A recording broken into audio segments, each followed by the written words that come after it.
లలిత అమ్మవారు, అన్నపూర్ణమ్మ దేవి, కంచి కామాక్షి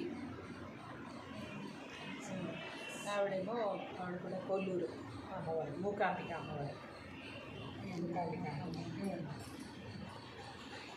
వినాయకుడు ప్రతి సంవత్సరం మా ఆయనే చేస్తారు, బొమ్మని వినాయకుడు చేస్తారు. కింద సెల్లార్లో ఒక వినాయకుడిని చూశారు కదా, ఈ ఇయర్ వాళ్ళు చేశారు బాలగణపతి. తనే చేశారా? సార్ చేశారా? చాలా బాగుంది. బుద్ధుడు కూడా ఆయనే చేశారు. అంతంత వెంకటేశ్వరం చేస్తారు. యాక్చువల్గా అక్కడ అమెరికాలో మా పాపకి చేసి ఇచ్చారు.